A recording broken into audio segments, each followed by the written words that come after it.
Selamat pagi saudara-saudara, sebelum kita memulai membaca Alkitab, mari kita berdoa. Terima kasih Bapa, kami bersyukur pagi ini bisa bangun dengan tubuh yang sehat tanpa kurang apapun. Sebelum kami melakukan aktivitas hari ini, kami rindu untuk membaca Alkitab Tuhan, untuk melandasi hidup kami dengan kebenaran-Mu. Oleh sebab itu kami semakin hari semakin berkenan di hadapan-Mu Tuhan. Urapilah setiap kami Tuhan, di dalam nama Tuhan Yesus. Haleluya. Amin. Yerusalem luput dari tangan Sanherib. Segera sesudah Raja Hizkia mendengar itu, dikoyakanlah pakaiannya dan diselubunginya badannya dengan kain kabung. Lalu masuklah ia ke rumah Tuhan. Disuruhnyalah juga Eliakim, kepala istana, Sebna, panitera negara, dan yang tua-tua di antara para imam, dengan diselubungkan kain kabung kepada Nabi Yesaya bin Amos.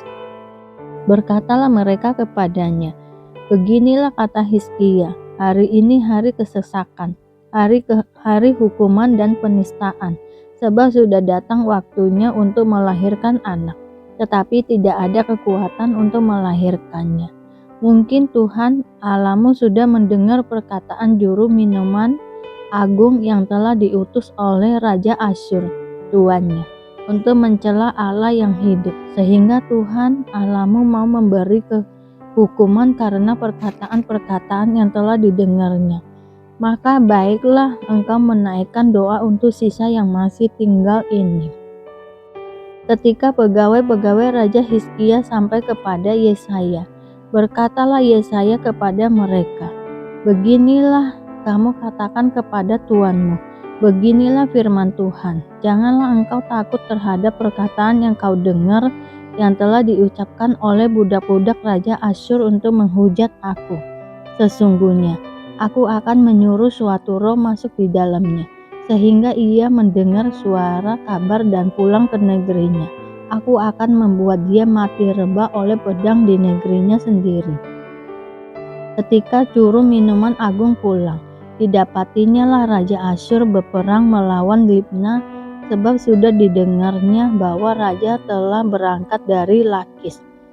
Dalam pada itu raja mendengar tentang Tirhaka, Raja Ethiopia, berita yang demikian, ia telah keluar berperang melawan engkau. Dan ketika mendengar itu, disuruhnyalah utusan-utusan kepada Hizkia dengan pesan, beginilah harus kamu katakan kepada Hizkia, Raja Yehuda, janganlah Allahmu yang kau percaya itu memperdayakan engkau dengan menjanjikan Yerusalem tidak akan diserahkan ke tangan Raja Asyur.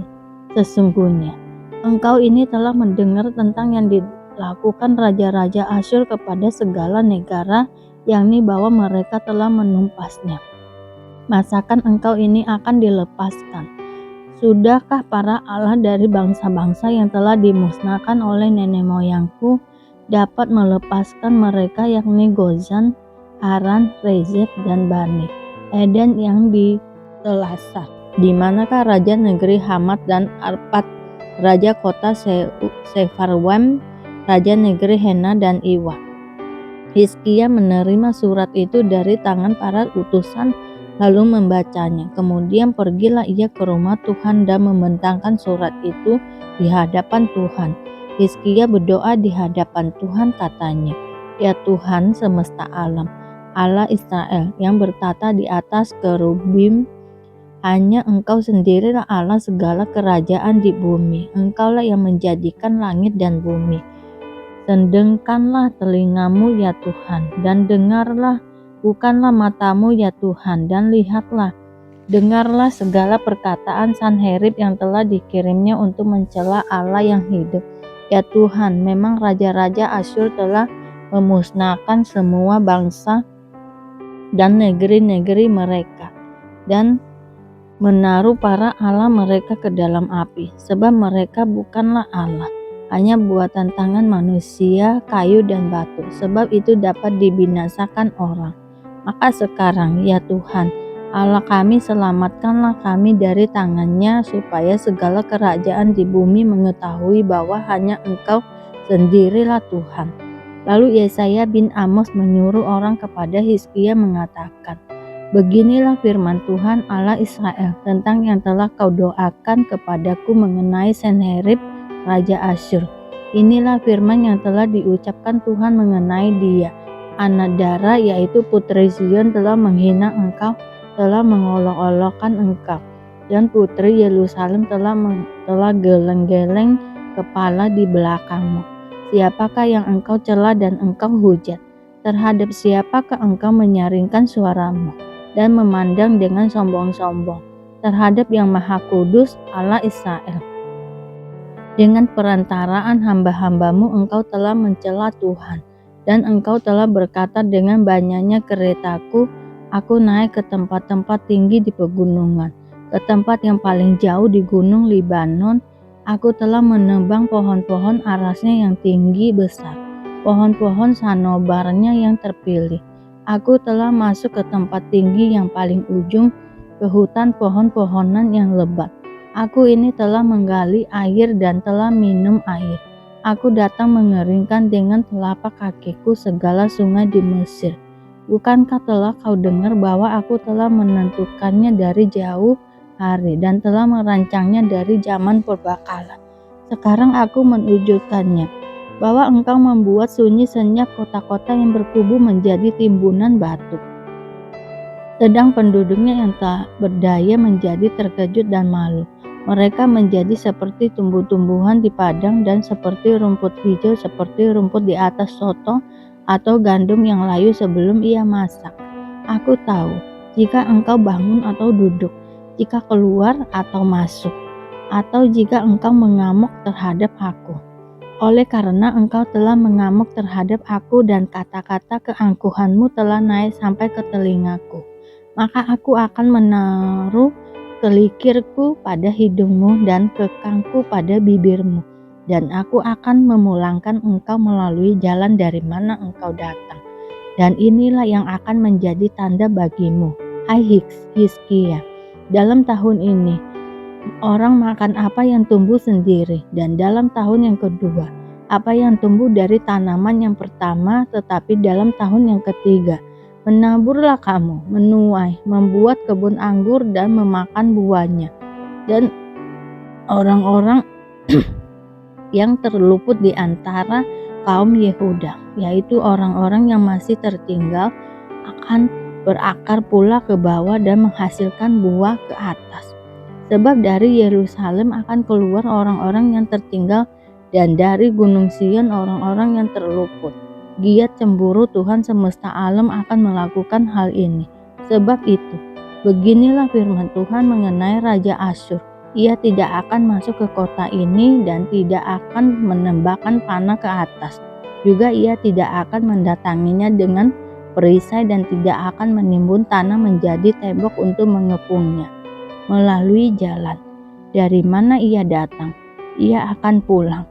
Tetapi ke kota ini ia tidak akan masuk. Demikianlah firman Tuhan. Dan aku akan memagari kota ini untuk menyelamatkannya oleh karena aku dan oleh karena Daud hambaku. Keluarlah malaikat Tuhan, lalu dibunuhnyalah 185.000 orang di dalam perkemahan Asyur. Keesokan harinya, pagi-pagi, tampaklah semua bangkai orang-orang mati belaka.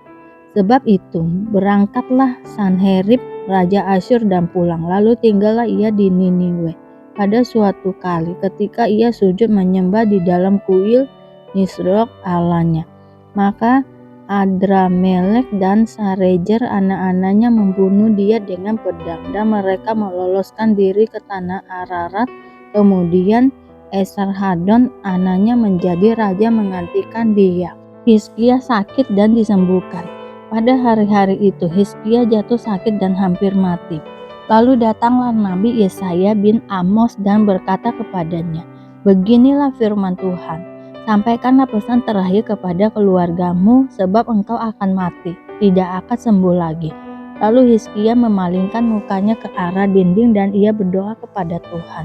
Ia berkata, Tuhan, ingatlah kiranya bahwa aku telah hidup di hadapanmu dan setia dan setulus dan dengan setulus hati, dan bahwa aku telah melakukan apa yang baik di matamu.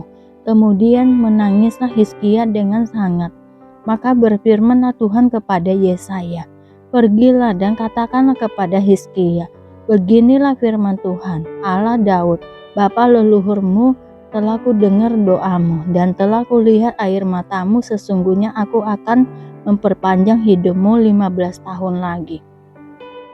Dan aku akan melepaskan engkau dan kota ini dari tangan Raja Asyur, dan aku akan memagari kota ini.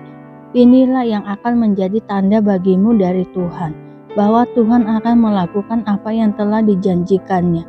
Sesungguhnya, bayang-bayang pada penunjuk matahari buatan Ahaz akan kubuat mundur ke belakang 10 tapak yang telah dijalaninya. Maka pada penunjuk matahari itu, matahari pun mundurlah ke belakang 10 tapak dan dari jarak yang telah dijalaninya." Karangan Hizkia Raja Yehuda. Sesudah ia sakit dan sembuh dari penyakitnya, aku ini berkata, dalam pertengahan umurku, aku harus pergi ke pintu gerbang dunia orang mati. Aku dipanggil untuk selebihnya dari hidupku. Aku berkata, aku tidak akan melihat Tuhan lagi di negeri orang-orang yang hidup. Aku tidak akan melihat seorang pun lagi di antara penduduk dunia. Pondok kediamanku dibongkar dan dibuka, seperti kemah gembala, seperti tukang tenun menggunung tenunannya. Aku mengakhiri hidupku, Tuhan memutus nyawaku dari benang hidup. Dari siang sampai malam engkau membiarkan aku begitu saja. Aku berteriak minta tolong sampai pagi seperti singa. Demikianlah Tuhan menghancurkan segala tulang-tulangku dari siang sampai malam. Engkau membiarkan aku begitu saja, seperti bulung layang-layang. Demikianlah aku menciap-ciap, suaraku redup seperti suara merpati. Mataku habis menengadah ke atas, ya Tuhan. Pemerasan terjadi kepadaku, jadilah jaminan bagiku.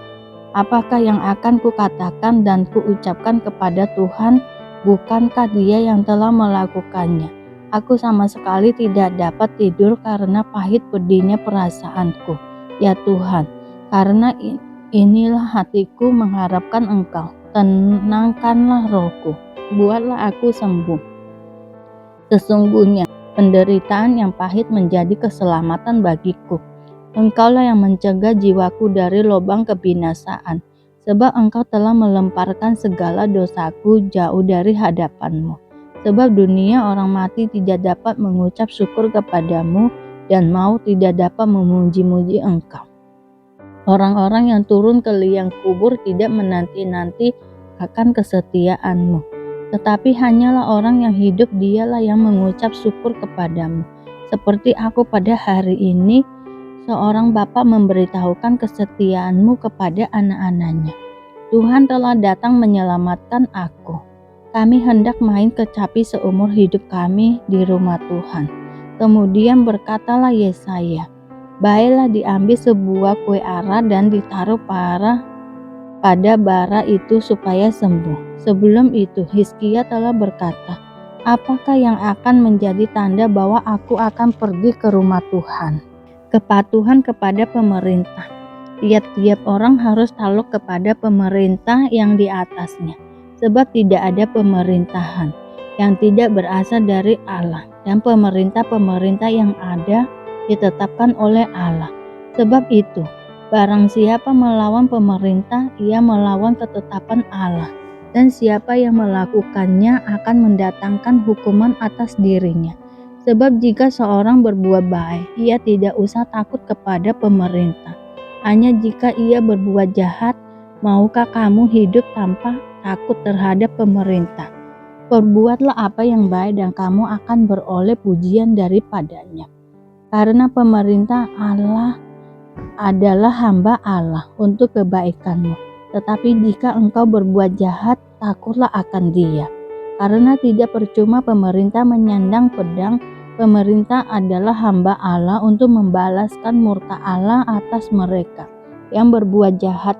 Sebab itu perlu kita menaklukkan diri, bukan saja oleh karena kemurkaan Allah, tetapi juga oleh karena suara hati kita.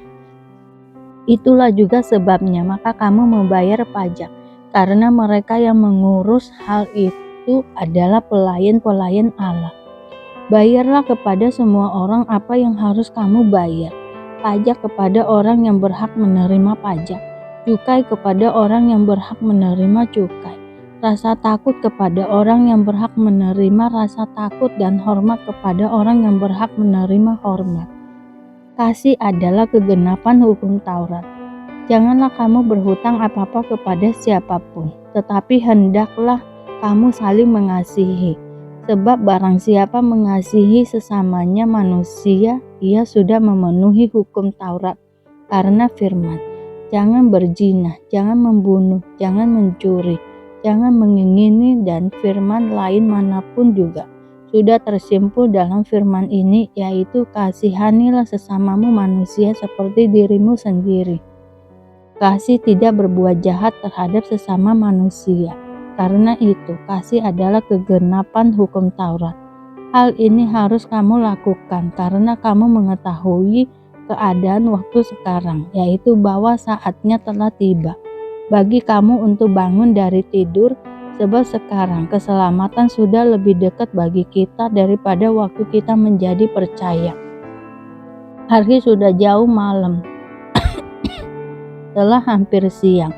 Sebab itu, marilah kita menanggalkan perbuatan-perbuatan kegelapan dan mengenakan perlengkapan senjata terang. Marilah kita hidup dengan sopan, seperti pada siang hari. Jangan dalam pesta pora dan kemabukan. Jangan dalam pencabulan dan hawa nafsu. Jangan dalam perselisihan dan iri hati. Tetapi kenakanlah Tuhan Yesus Kristus, sebab perlengkapan senjata terang, dan janganlah merawat tubuhmu untuk memuaskan keinginannya. Terima kasih Bapa untuk hari ini, sehingga kami dapat membaca Alkitab-Mu Tuhan. Mari doa Bapa kami. Bapa kami yang di surga, dikuduskanlah namamu, datanglah kerajaan-Mu, jadilah kehendak-Mu di bumi seperti di surga. Berikanlah kami pada hari ini makanan kami yang secukupnya, dan ampunilah kami akan kesalahan kami, seperti kami juga mengampuni orang yang bersalah kepada kami. Dan janganlah membawa kami ke dalam pencobaan, tetapi lepaskanlah kami daripada yang jahat, karena Engkaulah yang mempunyai kerajaan dan kuasa dan kemuliaan sampai selama-lamanya. Terima kasih Bapa. Kami selalu bersyukur atas apapun Tuhan berikan hidup kami. Engkau tidak pernah meninggalkan kami ya Bapa. Hidup kami akan senantiasa berkecukupan di dalam-Mu. Di dalam nama Tuhan Yesus kami berdoa dan mengucap syukur. Amin, amin, amin. Tuhan Yesus memberkati.